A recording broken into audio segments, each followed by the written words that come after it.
Thank you for joining us. I wanted to take a minute. I'm Heather Shamala with the Shamala Group, and I get asked literally every day about the housing market, not so much from a real estate standpoint, but from a mortgage and lending standpoint. And so I am a person who knows my area of expertise, and so I wanted to bring in some experts today. So let me introduce to you Jim Mitzel and Chris Barnes with Primary Residential Mortgage. Hey everybody. Let you say hi to everybody. Good to see you guys. Our big fan base out here. Yeah, absolutely. So there's millions of people watching you right now. Yeah. So no pressure. Not at all. Okay, good. So, well, how are you guys today? Good. How about yourself? Doing good. How you doing in this market? We're loving it. Yes. Yes, it's challenging. Our clients are, feeling the squeeze of the seller's market right now, especially our buyers. Our sellers are loving it. Mm-hmm. So I think you guys probably are seeing the same thing on your side of the fence. We are, yeah, absolutely. So, kind of the squeeze of the buyers and leverage all to one side of the table. Yeah, it's a question of what do we need to do to get our offer accepted, and then the other side of it is what do we need to do to drive those buyers to get those prices up that we're hearing about on the news. And so it's an interesting dynamic as far as being in real estate right now, and it's not just TFW. That's the thing is I'm hearing it across the country with agents that we work with. So it is. That's the tough thing I think in the mortgage and real estate business. Really, is you got two ideas, and the thought process is always real estate's very local, so on a macro kind of economic view. But for one of the few times in this last few years, the real estate market we have here, is really expanding to a macro view, and you're seeing this all over the country in big cities and pledged out more rural areas and stuff like that. So I think that's where we're seeing the micro and the macro kind of mirror each other a little bit. Yeah, and they're usually so different. That's the thing that's been really interesting following the data and the numbers, which any good real estate person you're talking to should be able to speak on that and understand it and explain it. And when we're looking at it and looking at the numbers, I have never seen it like this. Yeah. And I don't want to say, I know never is a long time, but it's kind of like the perfect storm in a real estate world where you've got, and things we're going to talk about. I mean, it's low interest rates, you've got low inventory, you've got boomers that aren't leaving their houses, you've got millennials that want to buy houses, and then you've got, the forbearance world, which isn't really helping inventory either. And so it's like all these things coming together is making this market we've got right now. And that's what today's visit is about. Absolutely. So I know we kind of talked about a few things. What's the best way? Are you guys going to both like tag team these answers, or what? Yeah, we can go back. And I do want to preface this by saying, everything is based on projections and numbers, like you spoke about, right? So if we would have done this exact talk last year in, let's say, January of 2020, every single thing that we would have talked about would have been irrelevant because of the circumstances that took place a couple months after that, right? So all of this is done on normalized markets, things progressing the way they are, and again, you have something like that, or revert back to the pandemic or a COVID out, anything like that, then all of this stuff will make us on tape sound very ignorant. Well, it'll sound very 2021 when we watch this in 2022. Right. So, and I think that's the beauty of the real estate market. And that's what I try and tell people is like, it's not going to be this way forever. Things are going to change, and the market's as good as the data the day we look at it. Yep. So we're kind of looking at that. So let's talk about the first thing that kind of comes to mind. And this is probably the first thing that started this snowball effect, interest rates. Yeah. So I think, one thing I think we'll start a little bigger picture with it and then kind of condense, and feel free to interrupt me whenever you'd like. But, macro wise, interest rates to this very day are lower than they were when the pandemic started. So I think that's something to kind of keep in mind as far as overall big picture. Now, short term, and so we'll speak a little local here, go macro is, remember that week we had the ice storm when everything shut down around here, right? Okay. So prior to that, that week before that, that's when the mortgage market turned as far as where you see the rise in interest rates. It was literally that week. So prior to that, to what we see now, you see a good on what we call street rates, things that you guys can get as far as refinancing and purchasing out there, about a 0.5% interest rate rise from that week before to where we are at now. Okay. And that's across the board, 30-year, 15, 20-year fixed type mortgages. So that's really where you've seen the move. Now the question is, why is there a move, right? And then there's a multitude of factors there, but essentially everything in our world is based on 10-year treasury, right? So the 10-year treasury has moved. So that's crazy. And then why has it moved? Basically fears of inflation, is really the reasoning for that. And I can get as involved as I want, but really inflation moves the 10-year Treasury, which moves interest rates on what we're going to get on mortgages. And I think the funny thing is a lot of people don't realize that our industry, the rates are very dynamic, or the pricing of the rates are dynamic. So it's fluid. It moves throughout the day. So a lot of people are like, what's the rate? That's that question we get. What is the rate? Which we always try to answer as there's a lot more questions we need to ask to determine where you should be rather than just what the rate is, because that could change. You get a quote from somebody today, tomorrow, then the rate changes. So there's that aspect of it. And then I just think that, as things, there's different elements in what your rate is, whether it be what your credit score is, what loan to value, how much money you're putting down, what the loan size is. There's so many different things, and people get caught up in that rate. And so, as Jim just mentioned, a lot of people too are seeing the advertisements out there, and those advertisements say that the rate is this, even though the rates have gone up over the last, couple of weeks or 3 weeks or 4 weeks. It's still being advertised at their all-time lows. And so there's a lot more goes into that. You got to see other points being charged or the things like that. So like we're hearing that like the rates are at an all-time low. Sorry, I'm choked up thinking about this. But it's an emotional topic, I understand. But as we also know, so historically they are low. 100%. Going back, and I'm going to date myself here, but in the 80s, I remember my parents had a loan that was 16%, sure, or thereabouts. That's not on the horizon with inflation. That's not things that you're thinking. No. I mean, it possibly right now it can't rise that much. It'd be impossible to be able to rise that much. And really the question is, even if there's a huge rise in inflation, how fast do they move up? Mm-hmm. Well, I mean, and that's some of the stuff we can get into a little bit further. Is the Fed chair Jerome Powell, who runs the Fed. They're committed to keeping interest rates low. The projection of the MBA is that the federal funding rate will stay the same through 2022. Now, that is not what necessarily dictates our rates,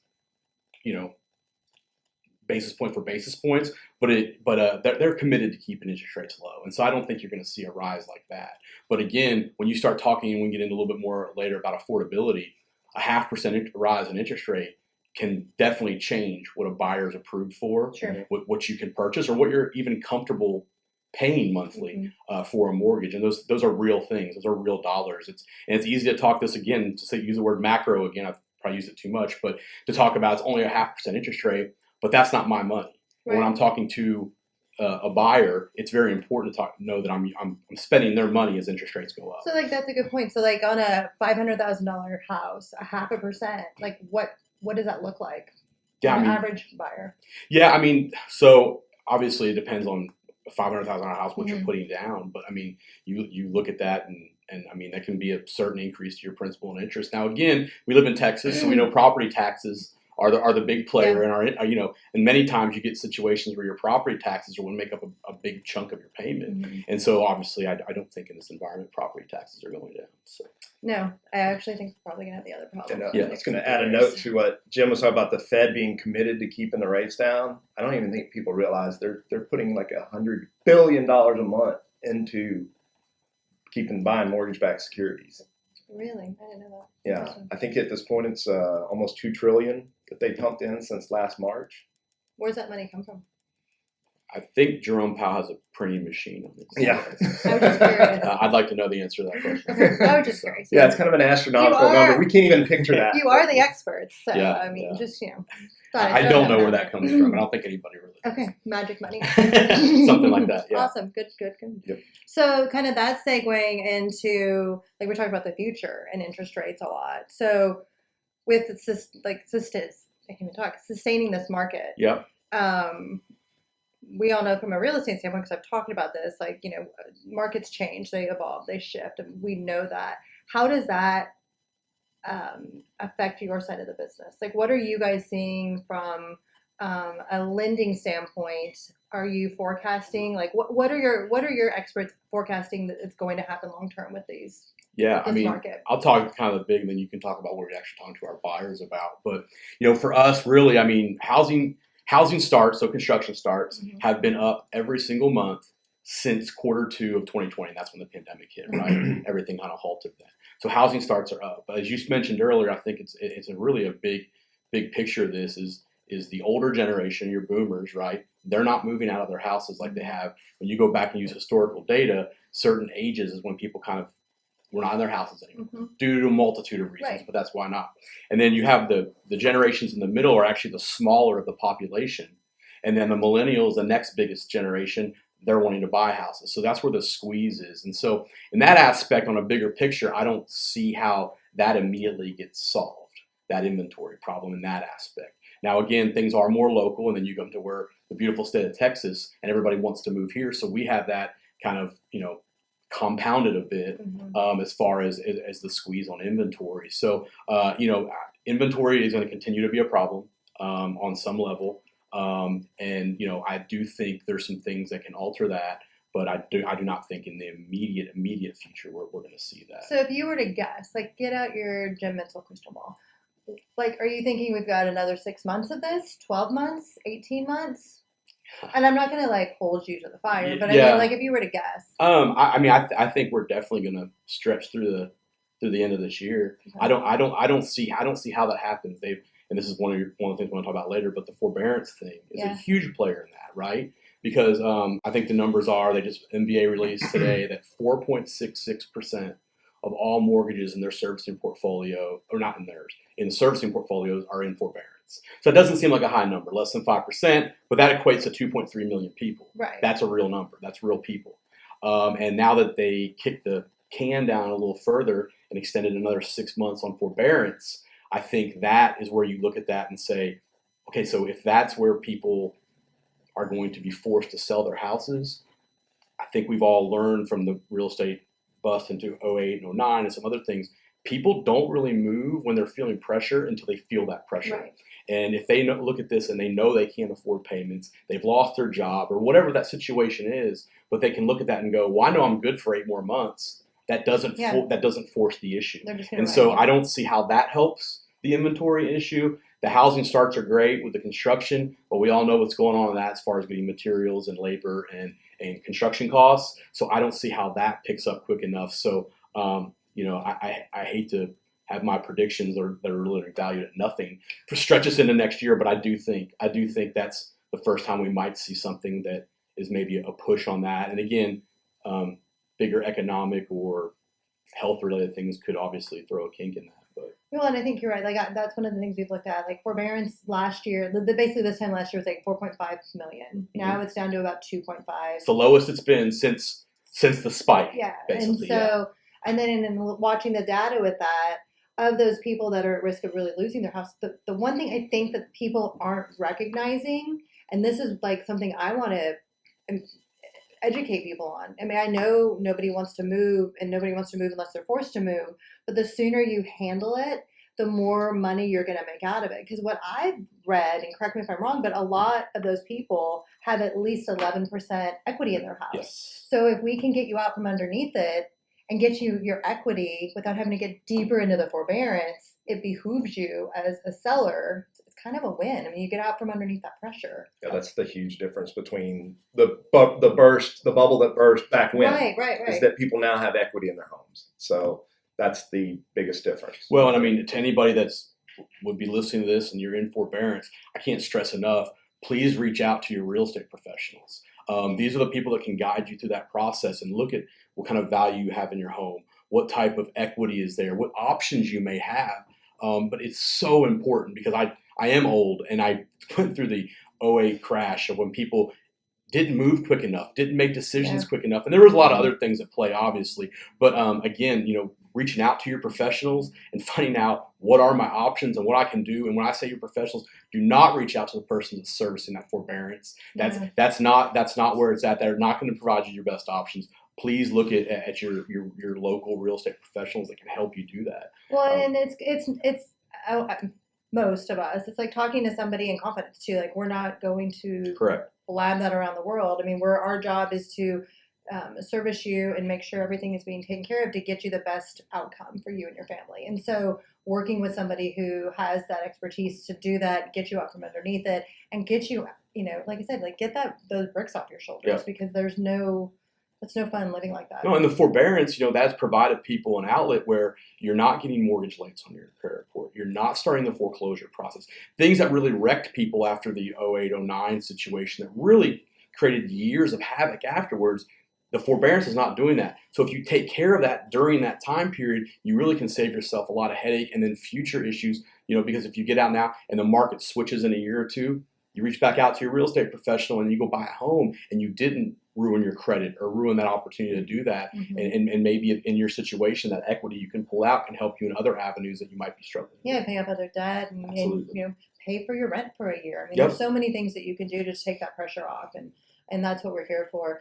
We kind of mentioned, and all three of us talked about it a little bit, like the bubble. Like that's probably the second question I'm hearing, and I've heard it a lot this week. Like, I think I know your answer, but I'm going to ask it so everybody out there can understand. Like, are we heading for a bubble? Well, like I said, I this morning on CNBC they came out and said that are we in a housing bubble? As a Google search question, increased by 2,450% in the last month. So obviously you're not the only one asking that question. Your clients aren't the only ones. We're not the only ones asking the question. So the question is, I think the bubble is a bad word for it. I think everybody's used to what happened, or not used to, but everybody relates to what happened earlier. And I think affordability is the question. I think that's where I see us having an issue.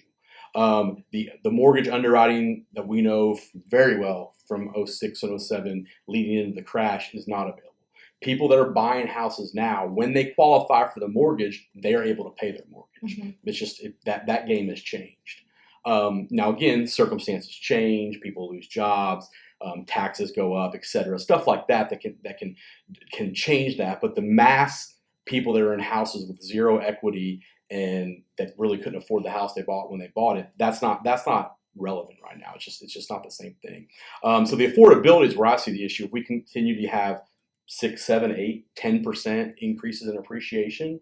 So when you go buy a house and now the houses have increased so much in value, the taxes are going up. We all know jobs and wages are not increasing at that level. So that's where I see an affordability issue. And I think that becomes the next crux where eventually each market, which is individual, we all know the market in San Francisco, as far as purchase prices and incomes, are significantly different than what we are in Dallas-Fort Worth. So I think each local market, when they hit that crux, that's kind of when the market will, I think, reach out and kind of say, uncle. And we can't do this anymore. We can't continue at this rate. And that's when stuff like inflation and jobs and wages, as they increase and we hope the economy continues to grow, which a lot of people predict right now, we've kind of passed that hopefully, and the economy will grow. I think that will help, get past that crux of the affordability issue. But that I see that as the big issue. So how, and again, like this is another question we get asked a lot. So, you've got these houses right now that are being sold for, $50,000, $100,000, $150,000, $200,000 over list price. How does that affect value to the other homes in the neighborhood? Like, will they catch up, or what's going to happen? Well, as you know, a lot of things are based off comps. So it does actually improve the value of the other homes when they're selling that way. You mentioned the crystal ball earlier. Right. None of us know what's going to happen in 5 years from now. Will the prices level off? Will they decrease? I mean, over a historical, 4 to 5% growth in Texas or appreciation in Texas year over year, pretty much until recently. And now we're looking at double digit 20%. So it's a hard thing to say. But when I'm talking to a potential buyer, I want to let them know we need to look at what is the cost of waiting. If you do wait to purchase a home, what does that mean to you? Because if the homes continue to increase in price, you waiting for that proverbial bubble to burst is going to cost you more money down the road. If rates go up, guess what? That's going to cost you more money down the road. So we actually have tools that we use to show what that is and to show what the advantage is to buying now versus waiting, 2 months from now or 3 months from now. Have you seen the meme going around with the Tom Brady the Tom Brady meme. I think I've seen that one. It I'm was shocked like that we haven't. waiting for We the have a bubble to big break Tom is Brady. like waiting for something with Tom Brady. I'll put it on Okay. here at the very end. But yeah, it was pretty funny. It's like you're Yeah. basically waiting forever because he's never going. Yeah. So I think he's gonna play forever. Yeah. So he's gonna win 5 more championships. Yeah. So waiting for Tom Brady to retire is like waiting for the housing bubble to or the housing market to correct itself. So yeah, and I think that's part of it. So when talking to clients, we want to make sure that they see the whole picture, the big picture. You know, what does this mean to them down the road? Are they looking at the short-term savings aspect of it and foregoing the long-term aspect? Because there's all those things we need to take into account. Yeah, and I think that's where we get asked a lot, or we get told by a lot of our clients, well, we're just going to wait. I'm like, well, you might want to talk to an expert, and that's why usually I send them to you guys. Like, have them run numbers, have them give you data, because think about the people that did that last year. They're paying almost 20% more on average in our market for that home. Yeah. So, with that question. So the rates went down, but that didn't help them. I mean, they sacrificed one thing for the other. And that's where, again, we don't have the proverbial crystal ball, but just data. I mean, there's more people coming here. There's less people moving at this point in time. And so the rates are amazing. It makes me giggle a little bit when somebody goes, oh my gosh, the rates have gone up to like 3.5%.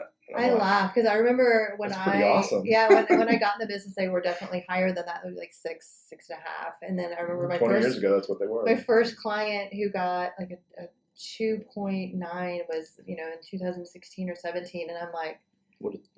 What's a 2? Are you sure that's a typo? Right. And now it's like, that's, not totally uncommon. No, not at all. So what information can you guys share that we may have missed? Like, is there something that we need to know or we need to tell people about? Yeah, I think the biggest thing, Chris just kind of hit on this at one level and you did at the beginning, is, that question, do I want to buy? Do I want to sell? And I think the reality of it is, to even go more smaller idea, is it depends on you.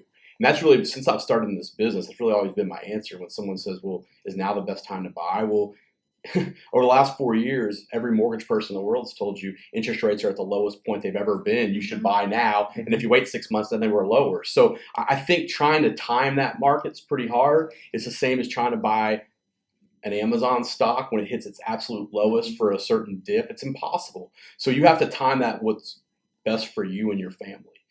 When it's time to start, buy your first house, when it is time to upgrade, when it is time to buy the second home or the investment property. Those are individual questions that really, on a general way, it's very hard to answer. So that's why, again, I always implore people, please reach out to your professionals. Reach out to your professional real estate agent. Reach out to your mortgage person, whoever that is. Reach out to them and explore that, because those are the professionals that can walk you through and answer the questions so you can decide whether it's the right time for you and your family. I just think it's a very specific question based on your specific situation. Okay, no, I completely agree. I mean, we hear it all the time. You guys hear it on social media all the time. Like, now is the time to buy. Now is the time to sell. And it's like, well, if it's right, it is the time. Now what we're hearing is people found the deficiency in their homes. Like, we need another office. We need a backyard where my kids can play. We need this. We're tired of apartment living. And that, now is the right time. It's the perfect time. Let's start the process. Yeah, and I always say, when you hear all those people saying, now it's time to buy, now it's said, they're selling to you, right? Yeah. So that's the point of what they're doing. Exactly. I mean, it's their job. But, the most important thing to me is that when you're talking to somebody, whether it be a real estate professional or a lender, is that they've got your best interest in mind, and that they're looking at everything, not just, because the question that we get asked when the phone rings is, what's your best rate? And if you just answer that question, you're doing them a disservice, because you don't know how long they're going to be in the house. You don't know some other stuff. And so, you need that, like Jim just said, with the expert. You need to ask the experts what they're doing, and somebody that you trust, hopefully somebody local, because that makes a factor too. Yeah, and that's one thing Chris, before we started this, we were talking about that. We'll get people from out of state who call, oh, I've got a lender. I'm like, well, where's your lender? Like, what? You probably need to qualify, like, what that means, and talk to them more, and trying to get them to talk to somebody local, because that's really, again, it is something like Texas is. We literally are our own little world down here. 100%. So, well. any other tidbits of little wisdom that we can share that we may have forgotten? I don't think so. I think the question is what's going to be best for you and your family, working with professionals, and then again, not being scared of the market. Yeah. I think the market is what it is. I think in every situation over a time period, right? I think if you want to make good financial decisions, you have to look at the landscape of where the economy is and say, where can I do the best thing for me personally? Mm-hmm. And right now, the reality is home appreciations are at all-time highs. Interest rates are low. So how can you leverage that for you and your family to put yourself in a better situation? After the crash in 2009, 2010, that was a good time to buy a house, right? Mm-hmm. That's what the economy gave you. Mm-hmm. That's what it was. And so again, I think instead of trying to force things, just realize this is what it is. Talk to your professionals and then figure out how you can take the landscape and basically do the best thing for you and your family. It's kind of funny you mentioned that. I was looking at the data, like the inventory this morning, and there's houses that have been on the market for a little while. Like it's not like everything is flying off the market. And so going and looking at those houses, they're not perfect. Yeah. And if you've got somebody who's willing to put $100,000 in a house that just hit the market day one, and they're getting frustrated that they're losing out time after time after Mm-hmm. time, my suggestion to them would be maybe look at these houses. Yep. Take that cash and put half of it into new flooring and paint and this and that, and then you're going to have something that's going to be amazing and beautiful, and you're spending a lot less money and a lot less headache. So there's definitely solutions out there. We just need to get creative with them. Absolutely. So well, thank you both. I really appreciate your Thank relationship and your help with our clients and your time today. I know you both are super busy, so that being said, we appreciate you. Yes. Hey. Yes. Yeah. Thank you very much. Yep. Take care. Thanks, Bye, everybody. everybody. Take care.